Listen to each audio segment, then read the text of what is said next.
Welcome to the real journey of the entrepreneur.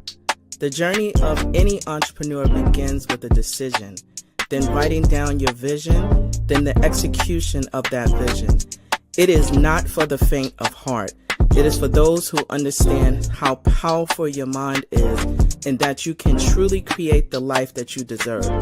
It does require a unique formula that includes belief in yourself, a lot of consistency, connecting with an OG, a lot of tears, missing out on a few events and things, and taking a whole lot of risks that will allow you to see your vision and dream come to pass.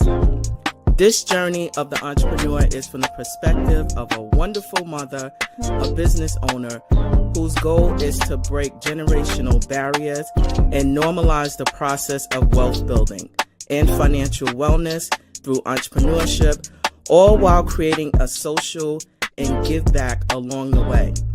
I am sharing this journey with you and invite you to share this process with me. Let's do this together. It's my own, but you have to feel comfortable to own it. Yeah, absolutely. Right? I will always support you. Thank you.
Well, hey there, good people. Hey there. I'm back. I am back. Welcome to another episode of The Real Journey of Entrepreneurship. This is a podcast that dives into the deep and true stories behind the success and also the failures and challenges that comes with being in the space of entrepreneurship. I am your host, Anita Pearson. I am so excited to welcome you to another episode. Today's guest is one that I can say I actually know, right? And is a good friend. But this guest truly embodies resilience and also the art of the pivot. Joining me today is author James L. Wright, who, after being diagnosed with ALS in 2015, made a decision to reframe life as he knows it. In his new book, because you know I love me a good book, Reframing Life with a Terminal Diagnosis Anchored to Hope. James is not only on a personal mission, but also to help us with providing us with a blueprint. Today, we will explore how James transformed this challenge with this diagnosis into becoming a serial entrepreneur. And how, honestly, if you really look at it, having a diagnosis doesn't mean that it's the end of your journey. It's based upon your perspective. So I just want to give just a little bit about James, just a little bit, because you all know, if you've been watching the show, I always appreciate when guests tell their story because they can tell it a lot better than I can. But just a little bit. James retired from his corporate career, 20 years in financial services, as a marketing executive in 2016. He was the owner of a franchise day spa for 8 years that was in the Philadelphia area, and recently relocated to the Tampa Bay area with his wife and his two children. And since moving to Tampa, has become affectionately known by his babies as Daddy Uber. How cool is that? But more recently, James has been taking on a more public facing approach in this battle against ALS and raising awareness about this specific disease. And there was a number of speaking engagements, most recently in May of 2024, where James spoke at a wellness conference at the Wells Martial Art Fitness and Wellness Experience out of Atlanta, Georgia. But there's so much more that we are going to unpack today. So I'm going to shut my mouth, right? Because, I can talk, right? You all know I can talk. But I definitely want to welcome to this specific audience, James L. Wright. Excited to have you here. James! What's up, Pierce? And my wife affectionately calls you. She Yes, never calls you Anita. She ever, always calls you Pierce. ever, ever. Yeah. Doesn't matter. Thank you for having me. I'm happy to be here. Well, And thank you for saying yes. Yes. yeah, man. You told it all in the introduction. So What else is there to say? there's a lot more to say, Oh, James. So yes. let's unpack this because I'm holding the book, one of many. So Right. I want to have you start by just telling us something that may have been missing, because I don't do well with telling intros. I don't. No, you did a good job. But anytime that I get up and I speak before people, I like to tell them that there are three things that I believe to my core. I believe the Word of God for my life. Mm, Number, I live in expectancy. Number two, and what that means is I believe that expectation that cannot be killed is expectation that cannot be denied. So if I live in the space of expectation, of expectancy, then whatever it is I'm expecting will come to pass. And so, and the third thing that I like to um, hang my hat on is your life will follow the direction of your thoughts.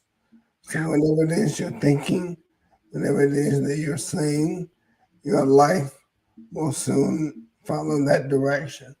So I try and abide by those three things and think things on purpose, so that my life goes in the direction that I desire it to go into. All right, James, you already starting to teach and we just getting started. All right. Hey, you know what? It's what I do. It's what you do. All right, so James, let's take me back to 2015. 2015 2015 was a very important year for you, specifically because that is when you received your diagnosis. I did, and you know what? And let me just clarify for people Mm-hmm. if they don't know what ALS is. ALS is it stands for amyotrophic lateral sclerosis, and it's also known as Lou Gehrig's disease. Mm-hmm. Um, ALS is almost always fatal for anyone who gets diagnosed with it. From the moment of diagnosis, you are expected to live 2 to 5 years, and 90% of the people who are diagnosed with ALS are random, meaning it's not a familiar or genetic scenario. And then lastly, 1 out of 300 people in their lifetime will be diagnosed with this disease. So, it is a very heavy disease to be diagnosed with. And back in 2015, when I was diagnosed with it, I remember the doctor asking me if I was in shock because when he gave me the diagnosis, I just sat there and I processed it.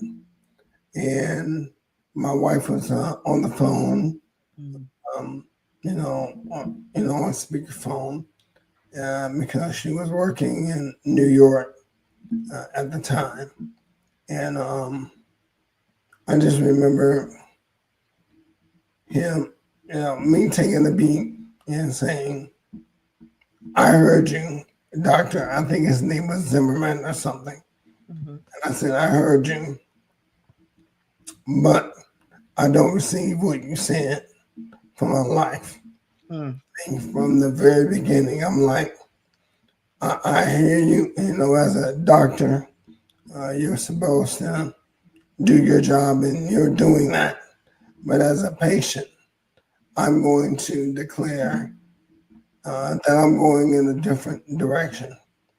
And my wife was very silent on the phone. You can hear a pin drop. And, being told that kind of information can be devastating. But it's those moments when you got to make up your mind. How am I going to respond to what I've been told? And at that moment, I responded in a way that said, I'm going to live, and I'm going to live well beyond this 2 to 5 year time frame. And I'm going to live to see my kids get married and have their own children and enjoy my grandchildren. That was the vision that I had for myself from that moment forward. Wow. So I wanna lean in on a couple of things, very, very intentional things that you mentioned. One, going back to what you stated earlier in your opening about, essentially your life goes into the direction of how you think, right? And I immediately think about a scripture, as a man think, so is he. I don't know the exact scripture quote, scripture and verse, but I know the messaging behind it. So although you were told something that, you made a decision that this was not going to be what I am going to be doing and accepting going forward. I really want to unpack that because that takes a lot of, I would imagine, work, mindset, and shifting from what's being told and before you. I want to lend you the floor to just unpack what you had to do, because that was almost immediate that you said, I'm not doing this. I'm not accepting this. All right. So, in all fairness, I have always been the kind of person that when I set a goal, I say it, I write it down, and then I figure out how do I get to that goal. Mm, Um, so I've known the Lord since I was 11 years old, and I've been in church um, pretty much at that point over 30, 40 years of my life. So when I was given that information by spiritual training and church experience, I already know, I've already seen people be in a situation where it looked like they couldn't go no further, or it looked like they didn't know what to do. People are talking about God makes a way out of no way. And so, as the old church folk used to say, by Christian experience, I knew these things. mm, So, from that very moment, I decided to think about it and approach it differently. Now, just because I made that declaration, it doesn't mean that I didn't have the thoughts of, oh, am I really going to die? What does this mean for my wife and my kids? Um, will they survive? How will my death impact their lives? I had those thoughts. mm, But because I know that your thoughts, your life will follow the direction of your thoughts, I knew that I had to change the way that I was thinking. So every time I had a negative thought, I would think of something, a promise that God made me in His Word, mm, and I would counter that thought. And I would do daily affirmations, and I would do it often. As often as I had a negative thought, I would start saying that promise from God, that affirmation. I would decree and declare it. Sometimes I would wake up in the middle of the night, laying next to my wife, and she's sleeping soundly, and I'm waking up worried about, how many of these nights will I have to lay in the bed besides my covenant partner, and I would get worried. What I decided to do is I would say those affirmations, quote those scriptures until I had, that I got peace in my spirit, and until the negative thought no longer resided in my mind. And that takes a lot of determination because you got to commit it to memory, and then you got to say it over and over and over again, almost being fanatical about it. And so, like, in business, when you don't know where you're going to get that access to capital, you don't know if you're going to get that business loan, you got to look under every rock. You got to knock on every door. You got to be tenacious. And then sometimes you have to make the best of bad choices in order to get you to the next step so that you can survive. And with ALS, it was pretty much the same thing. I had bad choices. All right, so what am I going to choose to get me to the next step? And so it becomes a very intentional way of living. if you want to live beyond what the doctors say, and really, God's word says that I will have the fullness of my days, and I believe that. So I was speaking. And you know what? The other thing is, I didn't really tell anyone about the diagnosis for about 3 years. I took that time to fortify my mind and my spirit so that whenever I decided to share that news with a person, I would be able to direct them in such a way that the way that I would deliver it would be the way that I wanted them to receive it. When you tell somebody bad news, um, they automatically believe the worst. Mm-hmm. But you have to deliver the news in such a way that there is hope. And I learned how to do that in my 3 years of um, fortification of my mind and spirit. So I want to do a follow-up, right? So at the time of you discovering this diagnosis, you had very young children. So how did you, or did you and your wife tell your children, at that time, or did you wait, or what did that experience look like? Because now your immediate circle was to know that there were going to be some changes, maybe noticeable or not at the time, for your family nucleus.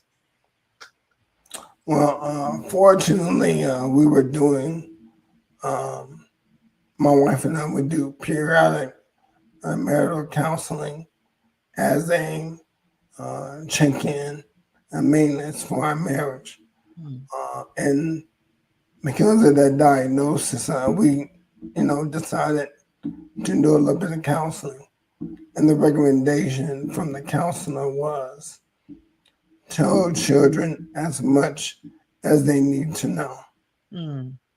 Because, when kids are young, they don't have the capacity to understand it in the way that we do as adults.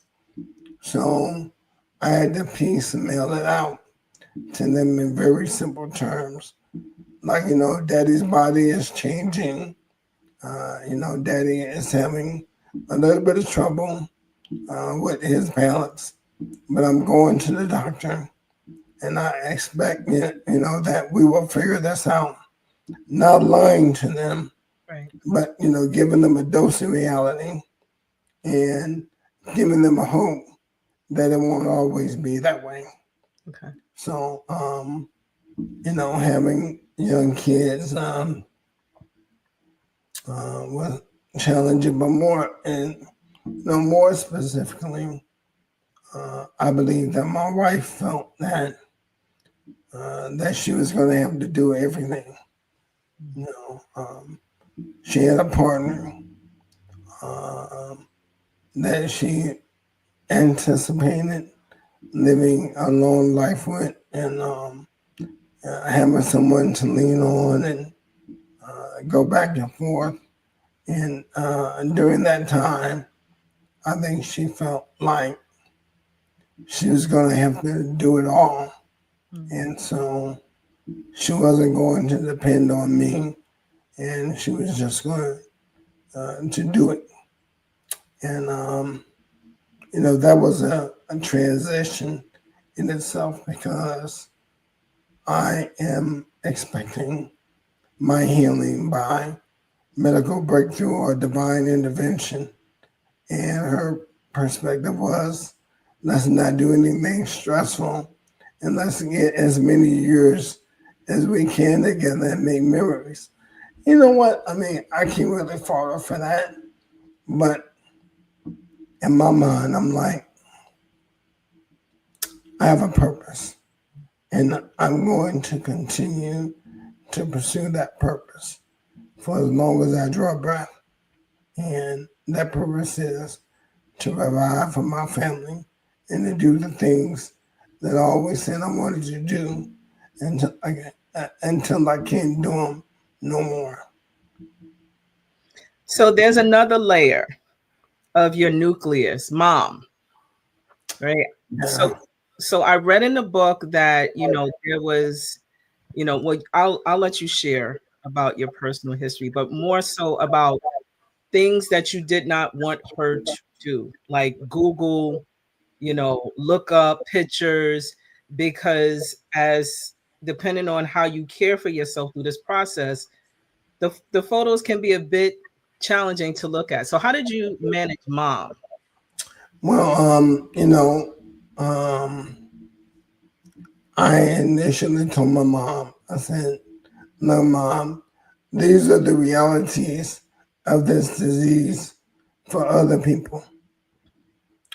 And I explained, many of the things that I talked about in the introduction about, life expectancy, the ratios of people who are getting it.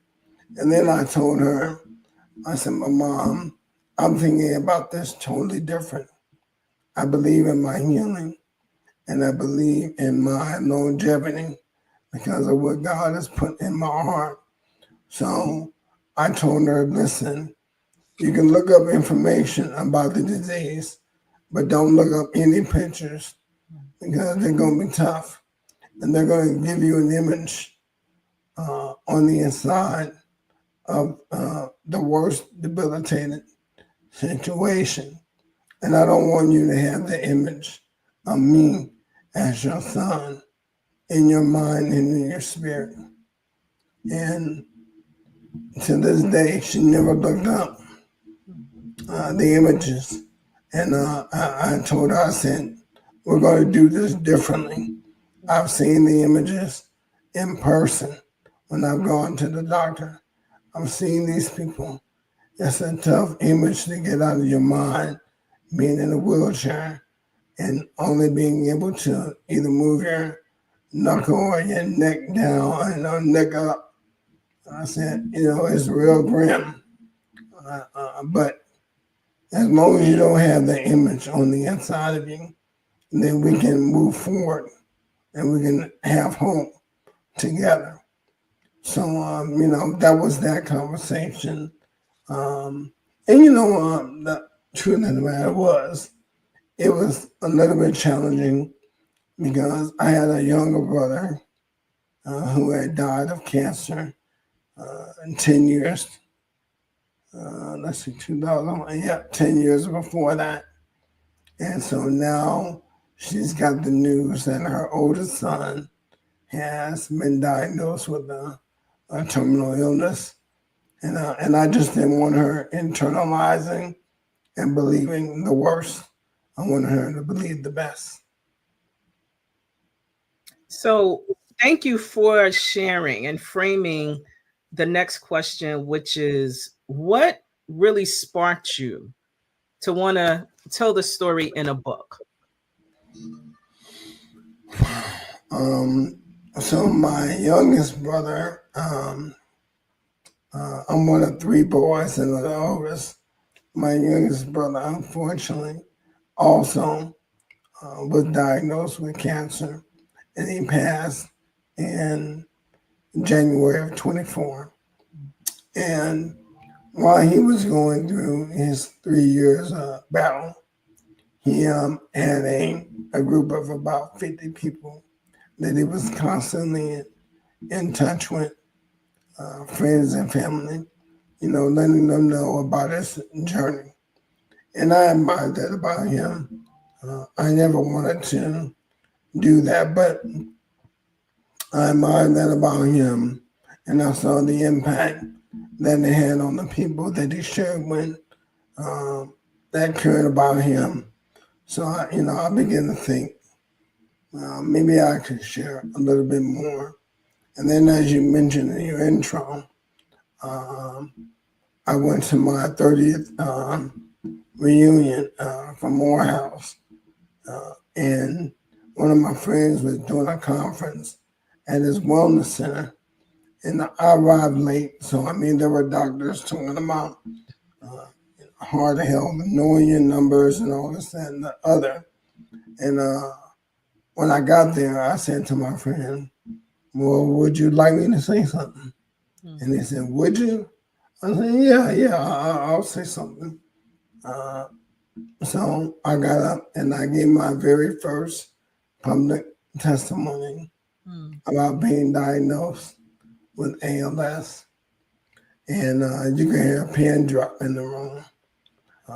Many of those guys remember me when I was 19 years old. And then I was standing in front of them with braces, a hoarse voice, and telling them the story um, about my brothers and cancer that I'm telling you all and your audience. And, it hit differently. And then they wanted to know what was the secret to my longevity. I said, well, first of all, it's nothing but the grace of God. I said, but secondly, if you are not having health challenges in life, make sure you go to the doctor annually, do your checkup, as you're getting older, know your numbers. Because if you happen to get a diagnosis or something in your life, and you have to learn to deal with it, you want to be in the best health that you possibly can in order to fix that challenge on. And so I was always a very healthy person,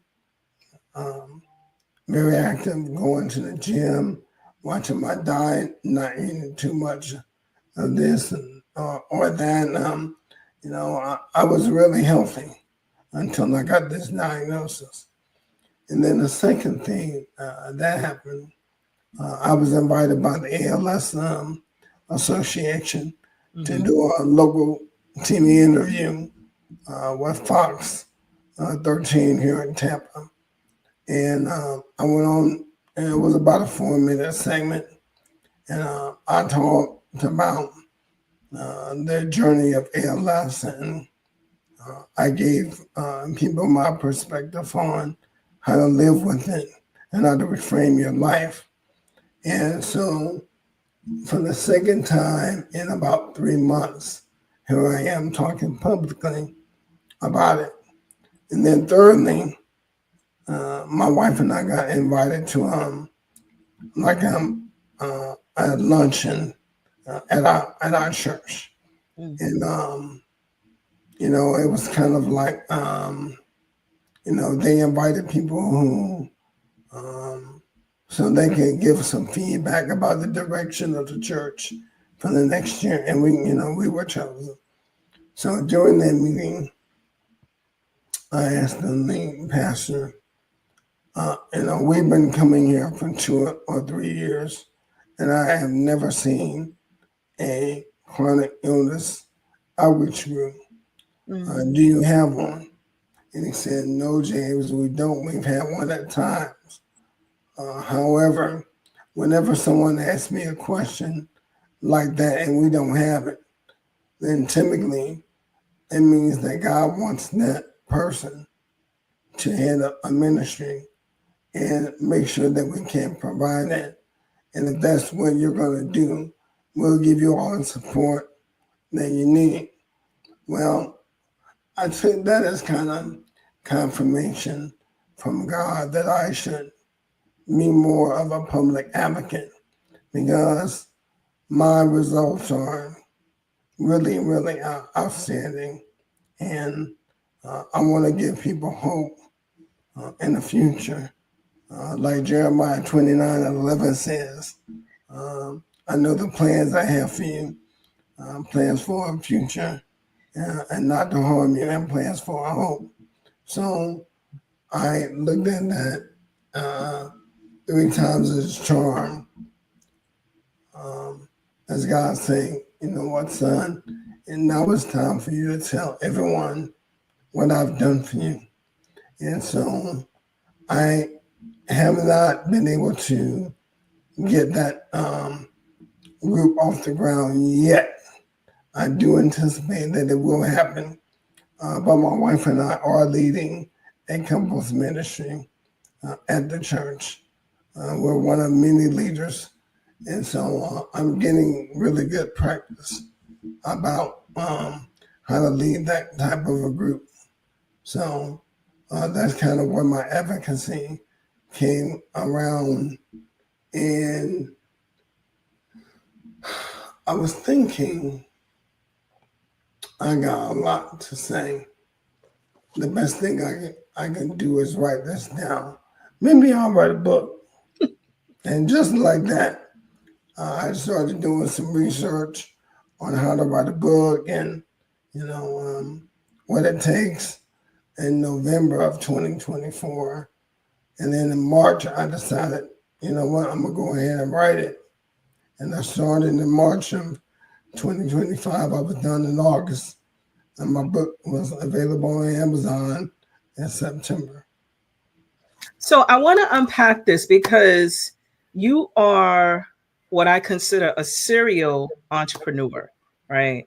Yes. You self-published, but let's also talk about this other, because I mentioned in the intro about you owning a spa. Yes. So when I got the diagnosis, I was already down the road of um, opening the franchise. I was like 1 year away from opening the franchise. Money was spent, money was committed.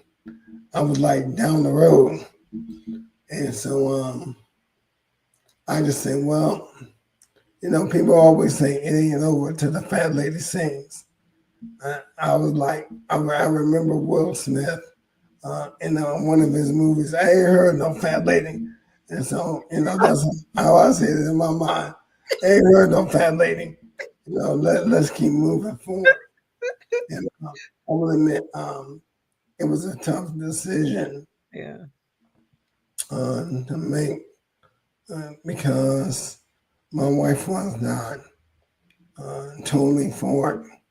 She the stress of being a business owner would add to my decline, and I thought that having a purpose would keep my mind off of my diagnosis and give me a purpose to pursue and to move forward. During that time, I had a business partner who was going to do the business with me. This individual, after trying to find money, were not able to find their investment and decided to sue me for their partnership so that I would agree to their partnership minus their investment. Well, now, when someone takes you to court, you got to respond. I mean, you don't have a choice. So I had to respond. So on top of, opening the business, hiring employees, getting the business to run, finding the money that this individual did not provide, I was had a lien put on the business before I even started because I was not able to pay the general contractor the money that I needed to, that this individual was supposed to bring to the table. So I had a lot of challenges out the gate. And I will tell you, for 3 years, I was robbing Peter to pay Paul to try and figure out how can I stay afloat so this thing doesn't sink and take me and my entire family down with it. So, as an entrepreneur, sometimes you gotta make decisions to survive, and all the decisions are bad decisions. But You got to choose the one that's going to allow you to live and thrive a little bit longer so you can make another least bad decision, so that you know your decision making opportunities get better and better. So after about 2 years, I was able to grow my business.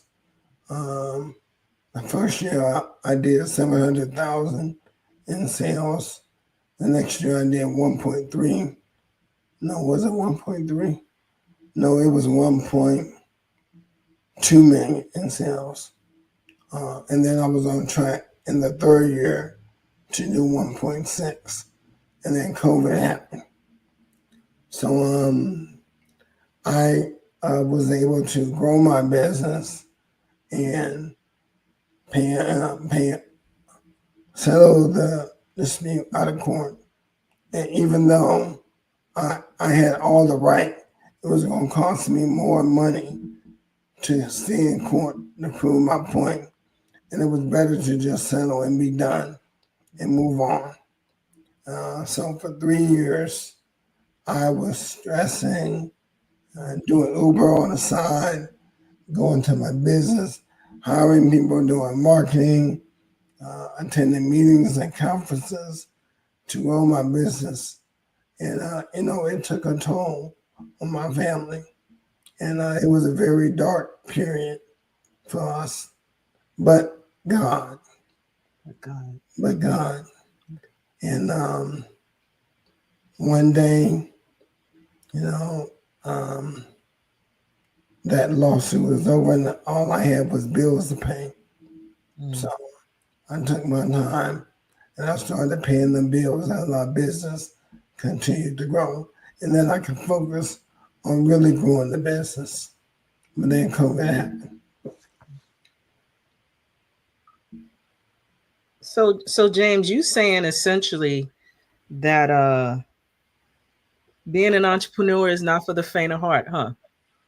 Not at all. And you know what? As a matter of fact, when you're an entrepreneur, you have to get used to making tough decisions every day, and and everything will feel like it's an emergency, and you have to get to a place where you are comfortable making emergency decisions all the time, and you gotta be able to do it with a smile on your face and confidence in your spirit that you're going to get through.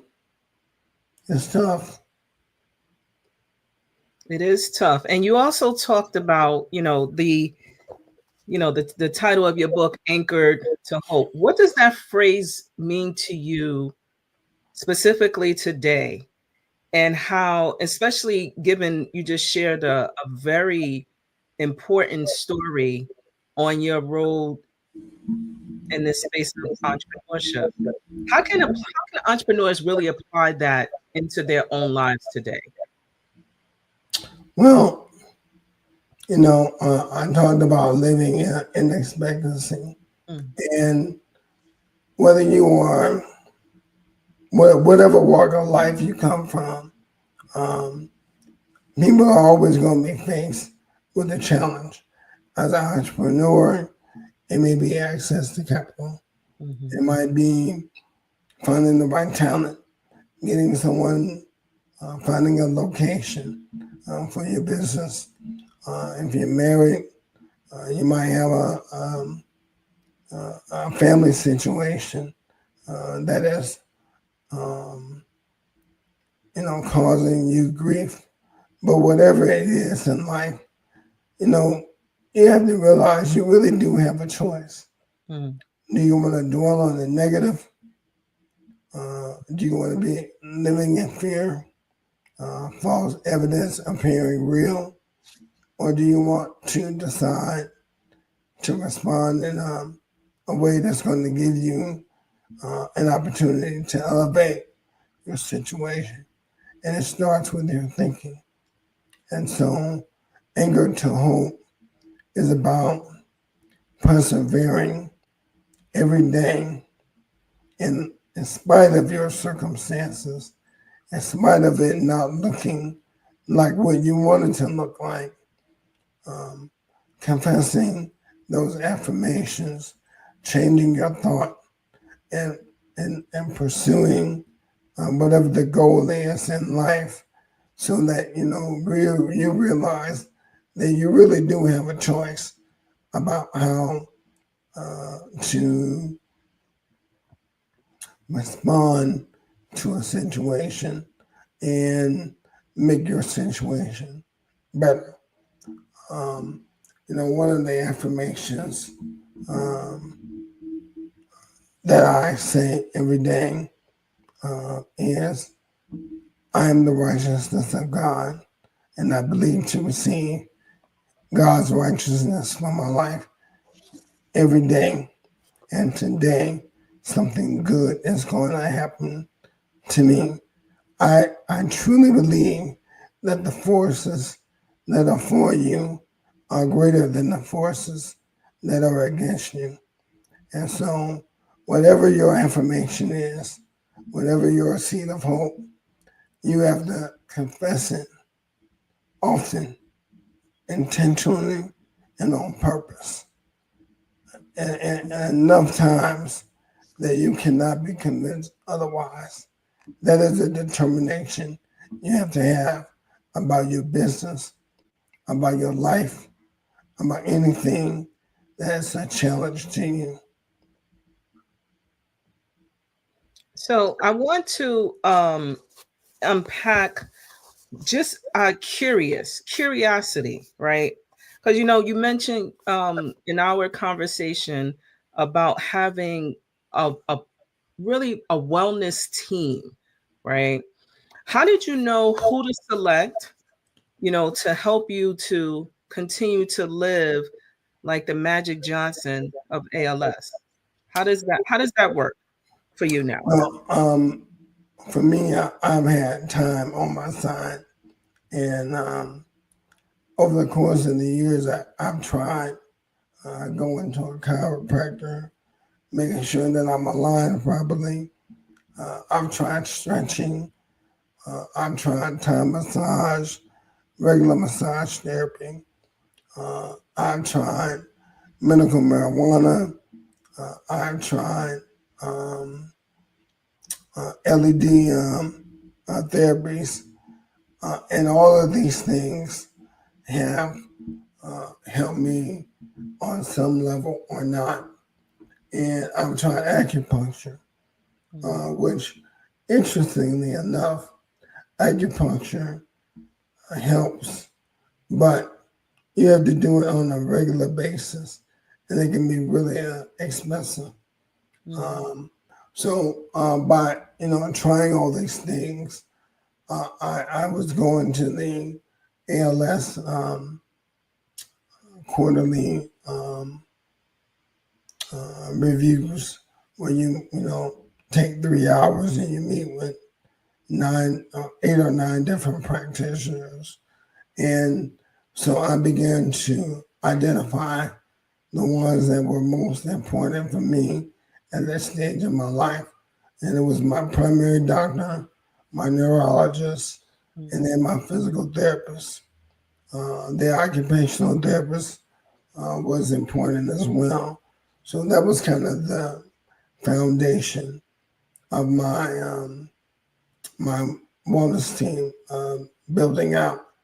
And then I looked at the exercises that I was doing at the gym, and I made sure that I continued doing that because that was a part of my wellness activities, in addition to physical therapy, going to these quarterly clinics, taking my medicine daily.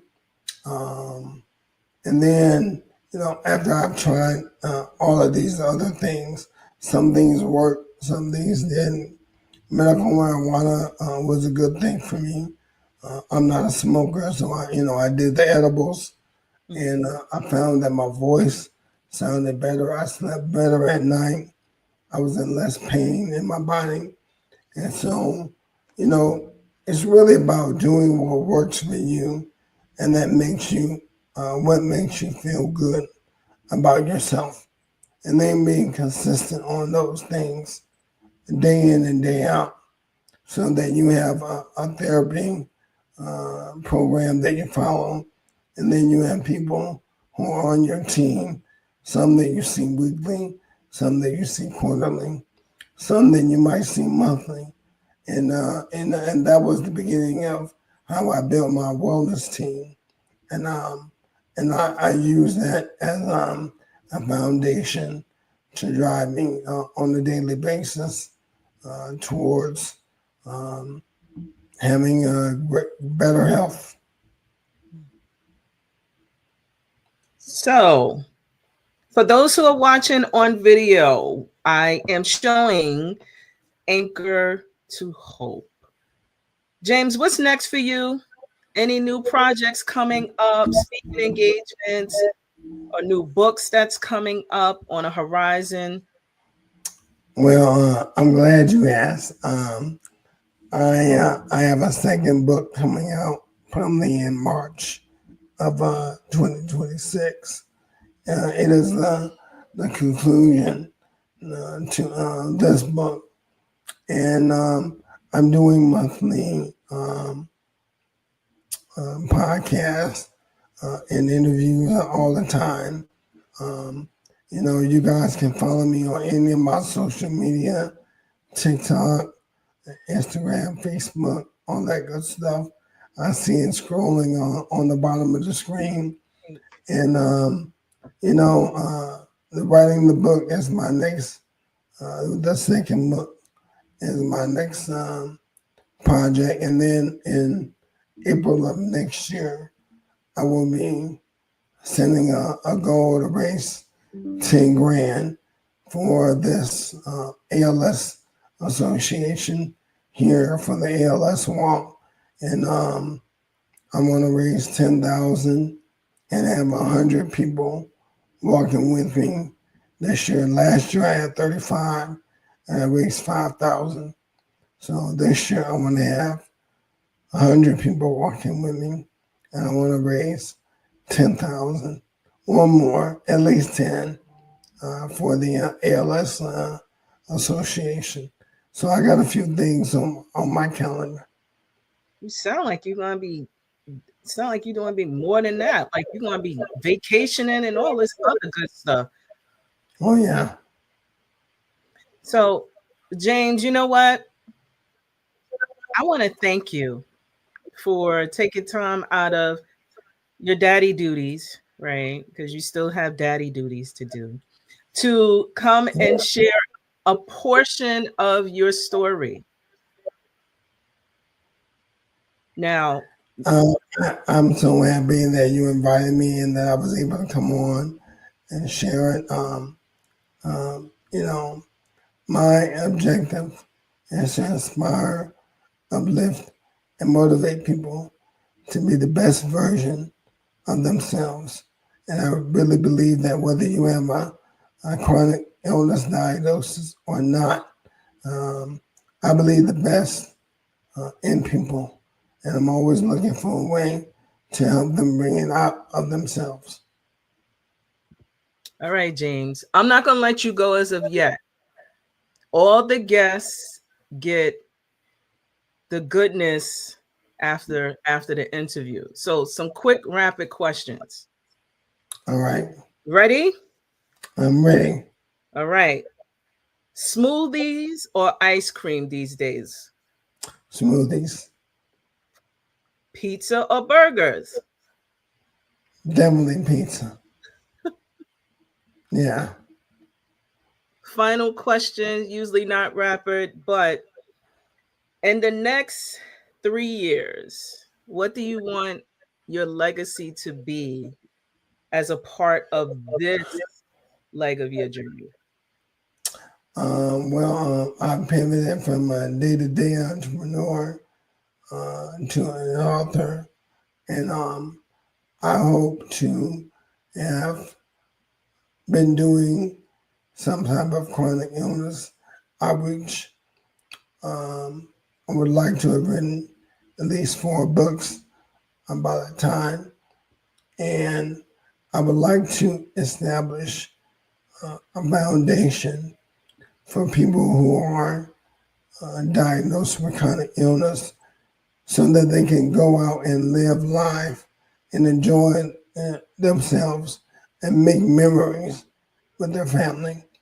I really want that to be a legacy that I build and that I support through sales of the book, um, um, you know, public speaking engagements, you name it. So I just believe that if people live with a purpose, then their situation will change.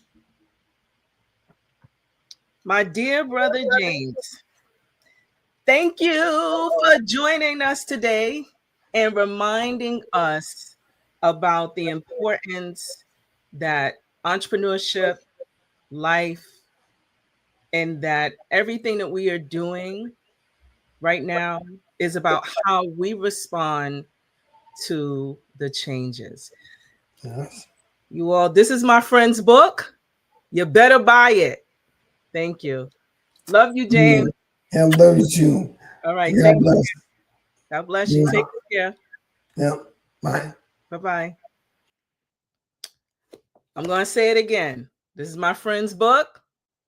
You can find it. Author James Wright. James has a very, very wonderful vlog on TikTok. Please don't hesitate to follow, like, share. But this was good stuff. Not only a friend, but also just sharing a bunch of ways to continue to be inspired about the things that are happening. Because the truth is, life does happen. It's how you choose to respond to life.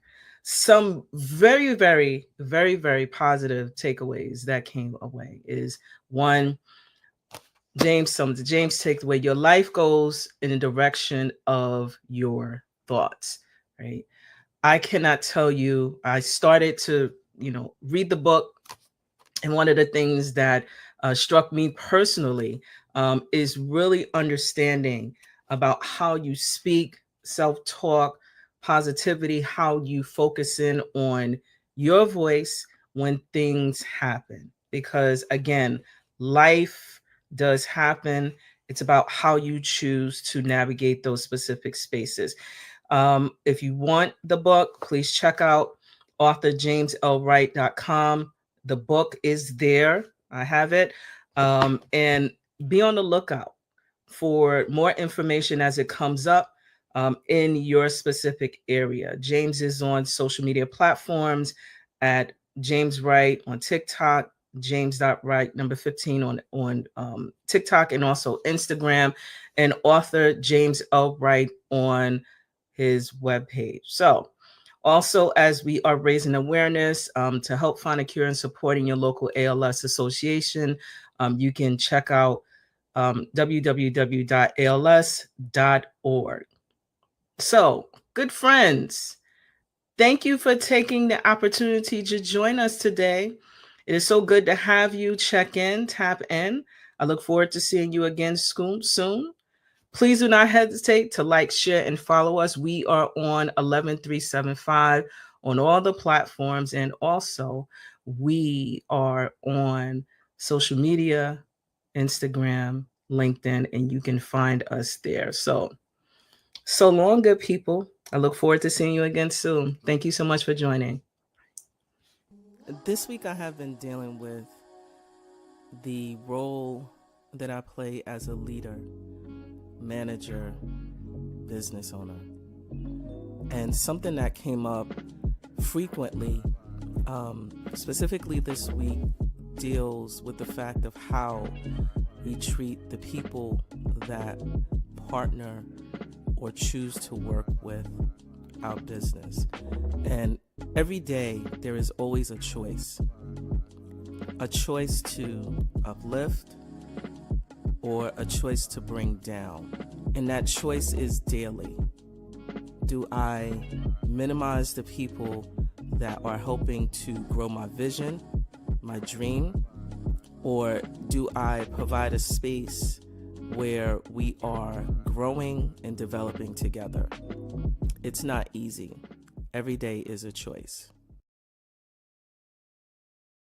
Welcome to 11375. My name is Anita Pierce, and I am your Chief Experience Officer.